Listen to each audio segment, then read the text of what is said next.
ആശ്വാസം നേടാം. ഹൃത്തിനുള്ളിൽ ജീവൻ നൽകും വചനം, തിരുവചനം.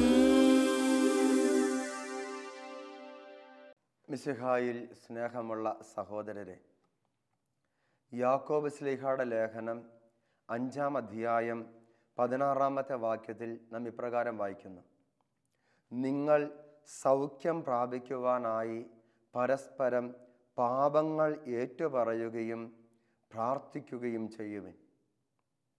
സ്നേഹമുള്ളവരെ, യാക്കോബ് ശ്ലീഹ അപ്പസ്തോലികമായ തിരുസഭയുടെ പാരമ്പര്യത്തിൽ നിന്ന് നമുക്ക് പറഞ്ഞു തരികയ സൗഖ്യം പ്രാപിക്കാനായി പരസ്പരം പാപങ്ങൾ ഏറ്റുപറയണം.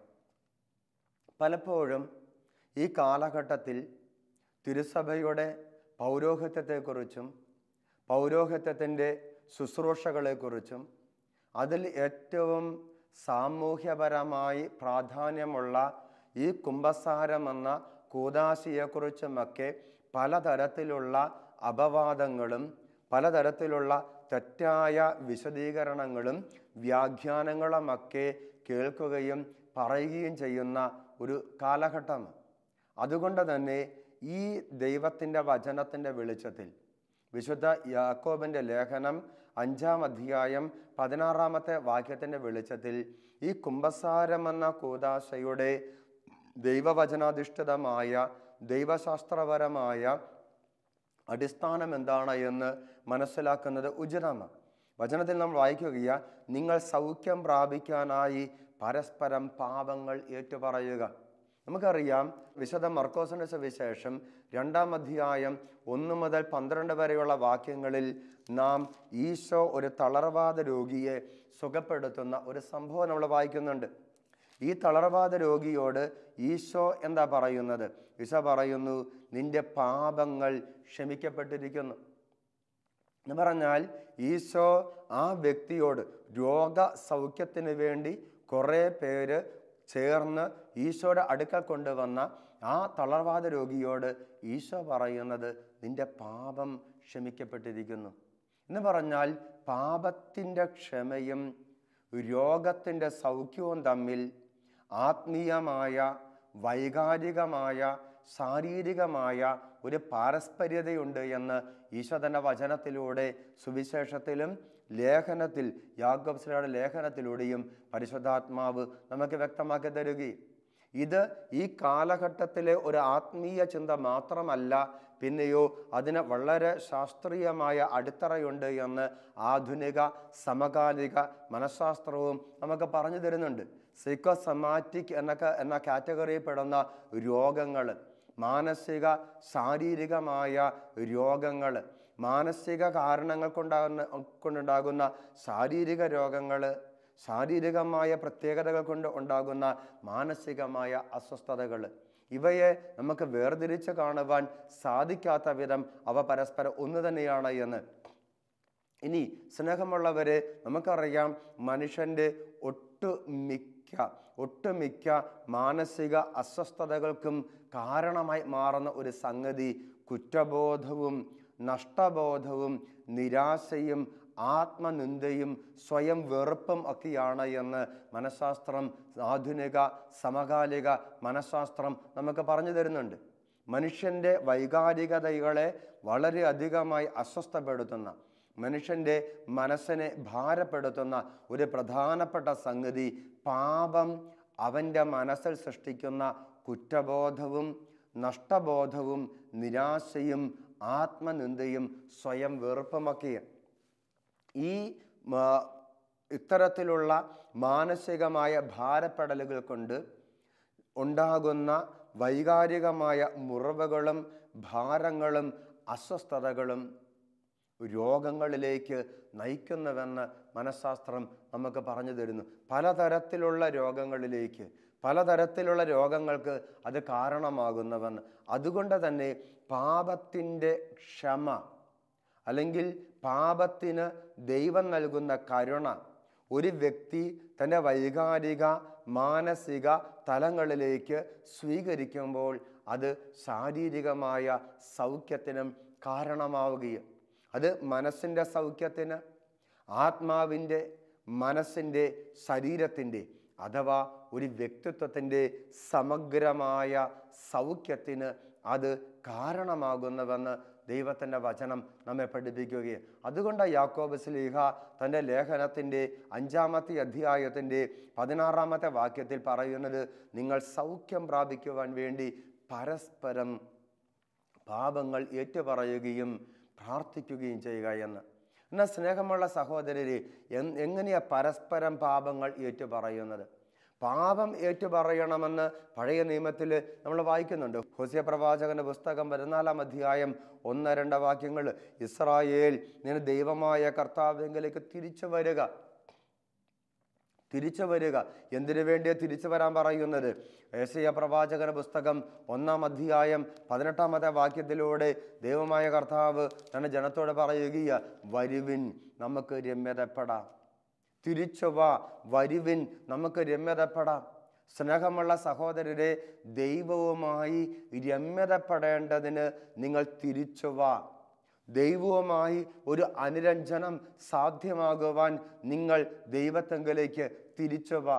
ഈ തിരിച്ചു വരാനുള്ള വിളി, തിരിച്ചു വരാനുള്ള ആഹ്വാനം പഴയ നിയമത്തിലുടനീളം പ്രവാചകന്മാരിലൂടെ ദൈവം തൻ്റെ ജനത്തിന് നൽകുന്നുണ്ട് എങ്കിൽ എന്തിനു വേണ്ടിയാ?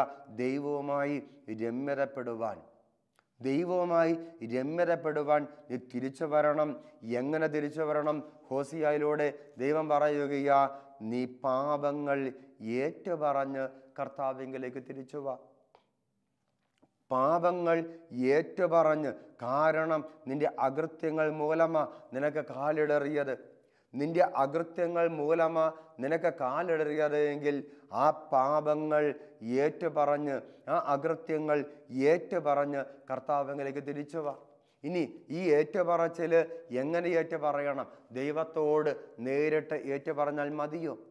ഒരു കാരണവശാലും അത് പോരാ എന്ന് ദൈവത്തിൻ്റെ വചനം പറയുകയാ, നിങ്ങൾ പരസ്പരം പാപങ്ങൾ ഏറ്റുപറയണം. ഇങ്ങനെ പരസ്പരം പാപങ്ങൾ ഏറ്റുപറഞ്ഞ് മനുഷ്യരായ നിങ്ങൾ പരസ്പരം പാപങ്ങൾ ഏറ്റുപറഞ്ഞാൽ മാത്രമേ തിരുസഭയിലെ അംഗങ്ങളായ, ഈശോയുടെ ഭൗതിക ശരീരമായ തിരുസഭയിലെ അംഗങ്ങളായ നിങ്ങൾ പരസ്പരം പാപങ്ങൾ ഏറ്റുപറഞ്ഞാൽ മാത്രമേ ഈ സൗഖ്യം സംഭവിക്കുകയുള്ളൂ എന്ന് ഈശോ വ്യക്തമായിട്ട് പറയുകയും. സ്നേഹമുള്ള സഹോദരരെ, ഈ തിരുസഭയിലെ അംഗങ്ങളായ മനുഷ്യരായ നമുക്ക് എങ്ങനെ പരസ്പരം പാപങ്ങൾ ഏറ്റുപറയാൻ സാധിക്കും? അതിനു വേണ്ടിയ തിരുസഭയിൽ കുംഭസാരമെന്ന കൂദാശ ഈശോ സ്ഥാപിച്ചിരിക്കുന്നത്. തിരുസഭയിൽ കുംഭസാരമെന്ന കൂദാശ ഈശോ സ്ഥാപിച്ചിരിക്കുന്നു. അതിനെക്കുറിച്ച് വ്യക്തമായിട്ട് പൗലോസ്ലീഹ പറയുന്നുണ്ട്. 2 കൊരിന്ത്യർ 5-ാം അധ്യായം 18 മുതലുള്ള വാക്യങ്ങൾ ഇപ്രകാരം നമ്മൾ വായിക്കുക. 17 മുതലുള്ള വാക്യങ്ങൾ, ക്രിസ്തുവിൽ ആയിരിക്കുന്നവൻ പുതിയ സൃഷ്ടിയ.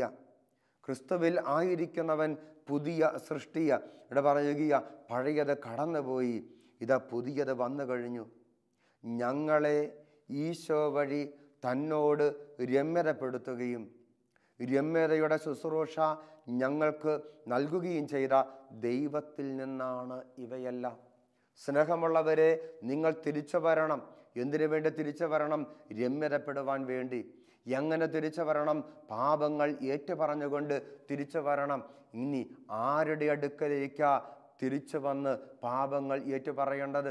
അപ്പസ്തോലിക സഭയിലെ അപ്പസ്തോലന്മാരുടെ അടുത്തേക്ക്.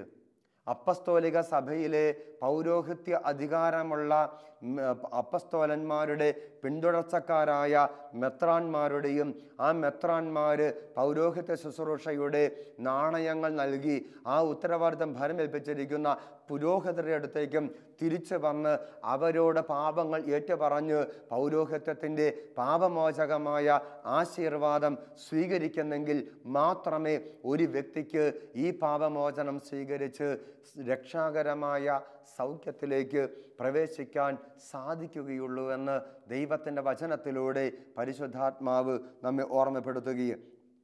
ക്രിസ്തുവിൽ ആയിരിക്കുന്നവൻ പുതിയ സൃഷ്ടിയ. പഴയത് കടന്നുപോയി, പുതിയത് വന്നു കഴിഞ്ഞു.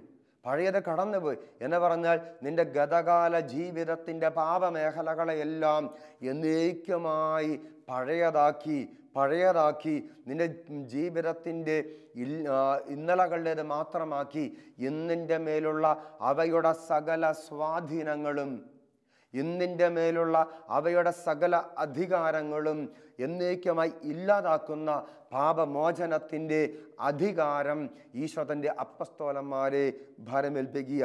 ഞങ്ങളെ ക്രിസ്തു വഴി തന്നോട് രമ്യതപ്പെടുത്തുകയും ഈശോ വഴി തങ്ങളെ അപ്പസ്തോലന്മാരെ ദൈവത്തോട് രമ്യതപ്പെടുത്തുകയും ഈ രമ്യതയുടെ ശുശ്രൂഷ ഞങ്ങൾക്ക് നൽകുകയും ചെയ്ത ദൈവത്തിൽ നിന്ന് അപ്പസ്തോലന്മാർക്ക് ഈ രമ്യതയുടെ ശുശ്രൂഷ നൽകിയ ദൈവം, അതായത് ദൈവം മനുഷ്യരുടെ തെറ്റുകൾ അവർക്കെതിരെ പരിഗണിക്കാതെ രമ്യതയുടെ സന്ദേശം ഞങ്ങളെ ഭരമേൽപ്പിച്ചു, അപ്പസ്തോലന്മാരെ ഭരമേൽപ്പിച്ചു.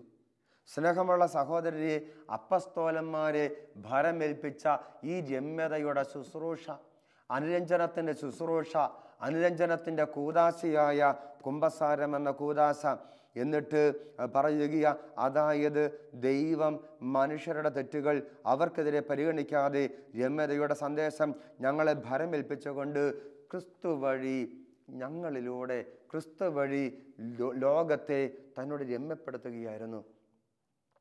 ഇവിടെ പറയുക, ഞങ്ങൾ ക്രിസ്തുവിൻ്റെ സ്ഥാനപതികളാണ്. ഞങ്ങൾ ക്രിസ്തുവിൻ്റെ we are the ambassadors of Christ. ഞങ്ങൾ ഈശോയുടെ ഈ ലോകത്തിലെ സ്ഥാനപതികളാണ്. സ്വർഗാരോഹണം ചെയ്ത് ദൈവത്തിൻ്റെ വലതുഭാഗത്തിരിക്കുന്ന ഈശോ മിശിഹ ഇന്ന് ഈ അപ്പസ്തോലിക സഭയിലെ മെത്രാന്മാരിലൂടെയും പുരോഹിതരിലൂടെയും ഈ പാപമോചനത്തിൻ്റെ ശുശ്രൂഷയും കൂദാശയും തുടർന്നുകൊണ്ടിരിക്കുകയാണ്.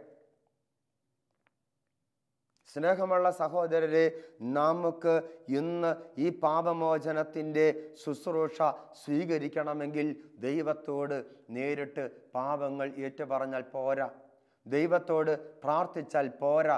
കൃത്യമായിട്ട് വചനം നമുക്ക് പറഞ്ഞു തരികയാണ്. അതെവിടെ നാം വായിക്കുന്നത്? ഹെബ്രായ ലേഖനം 10-ാം അധ്യായം 4-ാമത്തെ വാക്യം. കാളകളുടെയും കോലാടുകളുടെയും രക്തത്തിന് പാപങ്ങൾ നീക്കിക്കളയാൻ സാധിക്കുകയില്ല. സ്നേഹമുള്ളവരെ, ഇവിടെ ബലിയെക്കുറിച്ച വചനം പരാമർശിക്കുന്നത്. പഴയ നിയമത്തിൽ ലേവ്യ ഗോത്രത്തിന് ദൈവം ഏൽപ്പിച്ചു കൊടുത്ത ദൈവജനത്തിന് വേണ്ടി ബലിയർപ്പിക്കുവാനുള്ള ഉത്തരവാദിത്വം, 5 തരത്തിലുള്ള ബലികളെക്കുറിച്ച് എന്ന് പറഞ്ഞാൽ ദൈവജനത്തിന് ദൈവത്തിന് മുമ്പിൽ സമർപ്പിക്കാൻ സാധിക്കുന്ന എല്ലാ തരത്തിലുമുള്ള പ്രാർത്ഥനയുടെ ഏറ്റവും വലിയ മകുടമാണ്, ഏറ്റവും ഉയർന്ന മകുടമാണ്, ഏറ്റവും ഉയർന്ന സ്വഭാവമാണ്, ഏറ്റവും ഉയർന്ന രീതിയാണ് ഈ ബലിയെന്ന് ദൈവത്തിൻ്റെ വചനം നമുക്ക് പറഞ്ഞു തരികയും. എന്നാൽ എല്ലാം ഏതൊരു ദൈവജനത്തിൻ്റെ, ഏതൊരു മനുഷ്യ മക്കളുടെ ദൈവത്തോടുള്ള പ്രാർത്ഥനയുടെ ഏറ്റവും ഉയർന്ന രൂപമായ, ഏറ്റവും ഉയർന്ന രീതിയായ ഈ ബലിക്ക് പോലും പാപങ്ങൾ നീക്കിക്കളയാൻ സാധിക്കുകയില്ല. പാപങ്ങൾ നീക്കിക്കളയാൻ മനുഷ്യൻ്റെ ഒരു പ്രാർത്ഥനയ്ക്കും, മനുഷ്യൻ്റെ ഒരു പ്രായശ്ചിത്തത്തിനും, മനുഷ്യൻ്റെ ഒരു ബലിക്കും പാപങ്ങൾ നീക്കിക്കളയാൻ സാധിക്കുകയില്ല. ഹെബ്രായ ലേഖനം 10-ാം അധ്യായം 11-ാമത്തെ വാക്യത്തിൽ വീണ്ടും നമ്മൾ വായിക്കുകയാ, പാപങ്ങൾ അകറ്റാൻ കഴിവില്ലാത്ത ബലികൾ ആവർത്തിച്ചർപ്പിച്ചുകൊണ്ട് ഓരോ പുരോഹിതനും ശുശ്രൂഷ ചെയ്യുന്നു. സ്നേഹമുള്ള സഹോദരരെ, പഴയ നിയമ ജനതയുടെ ഈ ബലിയെക്കുറിച്ചാണ് പറയുന്നത് എങ്കിലും ആ ബലി എന്ന് പറയുന്നത് പഴയ നിയമത്തിലാണെങ്കിൽ പോലും അത് ദൈവജനത്തിൻ്റെ പ്രാർത്ഥനയുടെ ഏറ്റവും ഉയർന്ന രൂപവും ഉയർന്ന രീതിയും ഉയർന്ന ഭാവവുമാണ്. ഈ പ്രാർത്ഥനയ്ക്ക് പോലും, ഈ ബലിക്ക് പോലും പാപങ്ങൾ അകറ്റാൻ കഴിയില്ല എങ്കിൽ മനുഷ്യൻ്റെ ഏത് പ്രാർത്ഥനയ്ക്കാ, ഏത് പ്രായശ്ചിത്തത്തിനാ ദൈവത്തിൻ്റെ മുമ്പിൽ നിന്ന് കരുണ സ്വന്തമാക്കി പാപങ്ങൾ അകറ്റിക്കളയാൻ സാധിക്കുന്നത്? നാം മനസ്സിലാക്കണം, മനുഷ്യൻ്റെ ഒരു പ്രാർത്ഥനയ്ക്കും, മനുഷ്യൻ്റെ ഒരു പ്രായശ്ചിത്തത്തിനും, ഒരു ബലിക്കും പാപങ്ങൾ അകറ്റാൻ കഴിയുകയില്ല. പിന്നെ എന്തിനാ പാപങ്ങൾ അകറ്റാൻ സാധിക്കുന്നത്?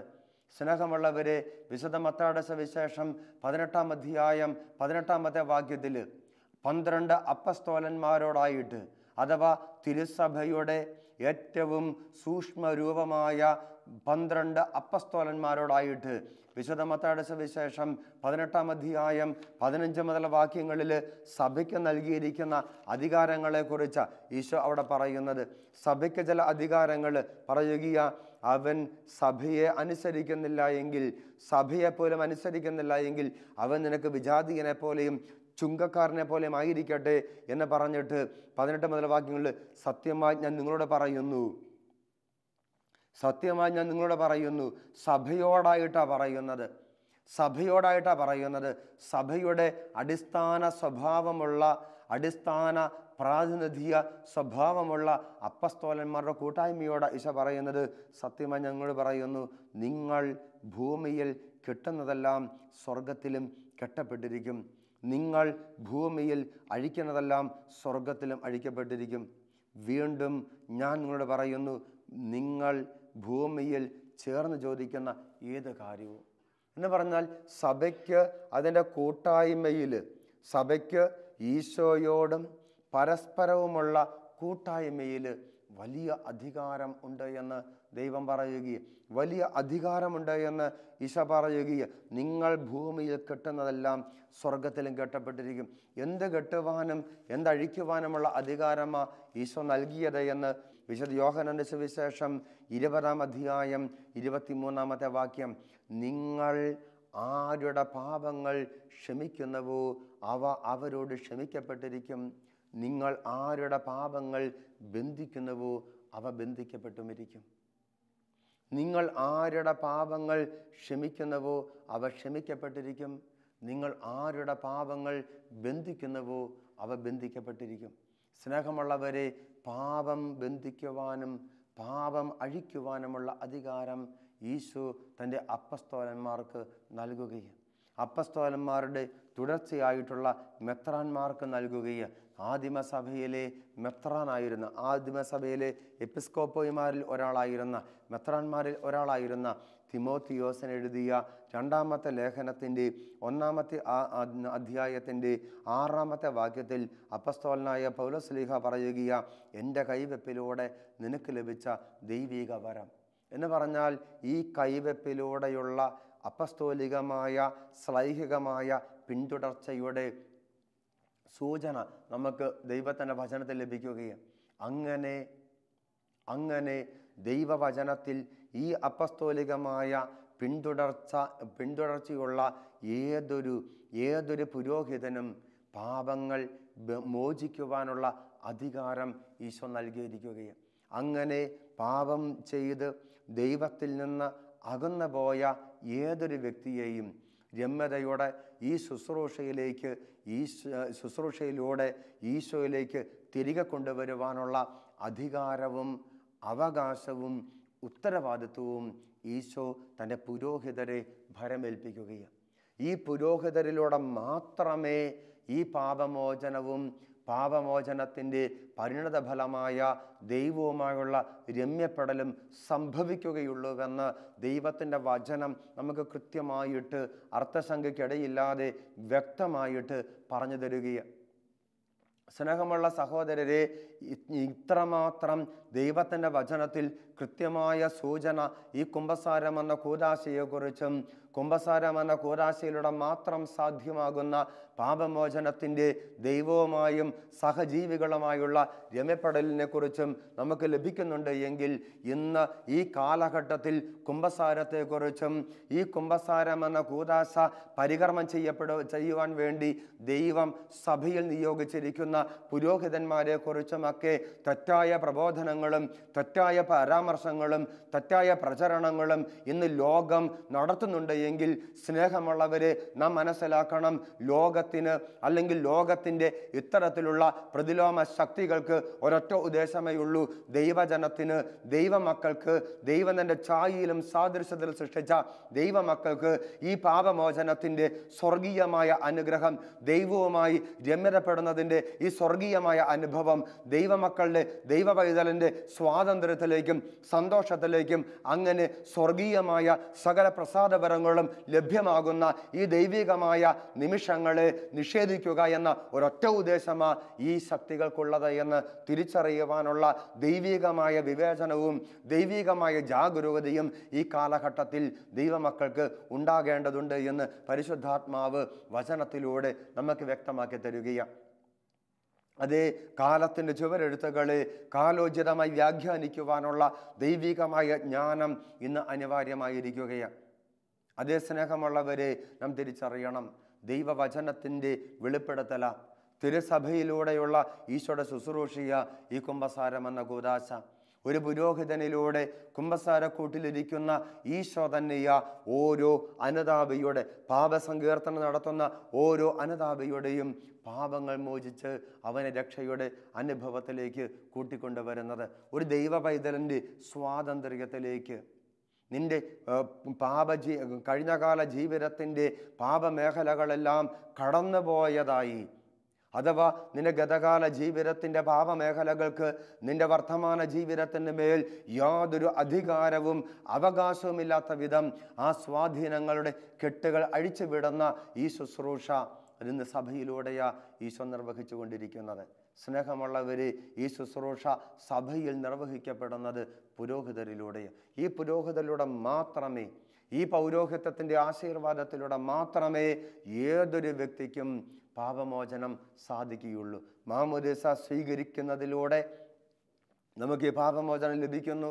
മാമോദീസ സ്വീകരിച്ചവരായി വ്യക്തികളെ സംബന്ധിച്ചിടത്തോളം മാമോദീസയ്ക്ക് ശേഷം വരുന്ന പാപമേഖലകൾ ഈ കുമ്പസാരം എന്ന കൂദാശയിലൂടെ പൗരോഹിത്യത്തിൻ്റെ പാപമോചകമായ ആശീർവാദത്തിലൂടെ നമുക്ക് ലഭിക്കുകയാണ്. അതുകൊണ്ട് സ്നേഹമുള്ളവരെ, ഈ പൗരോഹിത്യത്തെക്കുറിച്ചും പൗരോഹിത്യത്തിൻ്റെ ഏറ്റവും മനോഹരമായ ഈ പാപമോചനത്തിൻ്റെ കുമ്പസാരം എന്ന കൂദാശയെക്കുറിച്ചും തെറ്റായ പ്രബോധനങ്ങളും ആഭാസകരമായ വിവരണങ്ങളും അശ്ലീല ചുവയുള്ള പ്രബോധനങ്ങളും ഒക്കെ നൽകുന്നവർ എന്ത് ഉദ്ദേശത്തോടെയാ ഇത് ചെയ്യുന്നത് എന്ന് മനസ്സിലാക്കി ദൈവരാജ്യത്തിൻ്റെ സ്വർഗത്തിൻ്റെ ഈ പാപമോചനമെന്ന വലിയ നന്മ, വലിയ ദൈവാനുഗ്രഹം, വലിയ പ്രസാദവരം സ്വീകരിക്കുവാൻ തിരുസഭയിൽ ഈശോ സ്ഥാപിച്ചിരിക്കുന്ന ഈ കുമ്പസാരമെന്ന കൂദാശയിലേക്ക് കടന്നു ചെല്ലാം. കുമ്പസാരമെന്ന കൂദാശ പരികർമ്മം ചെയ്യുവാൻ ഈശോ ഉപയുക്തമാക്കുന്ന പുരോഹിതന്മാരെ സമീപിക്കാം. പൗരോഹിത്യത്തിന് മുമ്പിൽ, പുരോഹിതൻ്റെ മുമ്പിൽ പാപങ്ങൾ ഏറ്റുപറഞ്ഞ്, ഈശോയുടെ പൗരോഹിത്യത്തിന് മുമ്പിൽ പാപങ്ങൾ ഏറ്റുപറഞ്ഞ് ആ പൗരോഹിത്യത്തിൻ്റെ പാപമോചക ആശീർവാദം സ്വീകരിച്ചുകൊണ്ട് ദൈവ പൈതലിൻ്റെ സ്വാതന്ത്ര്യത്തിലേക്ക്, സന്തോഷത്തിലേക്ക് കടന്നു വരുവാൻ നമുക്ക് സാധിക്കട്ടെ. ദൈവം നമ്മെ അനുഗ്രഹിക്കട്ടെ. ആമേൻ.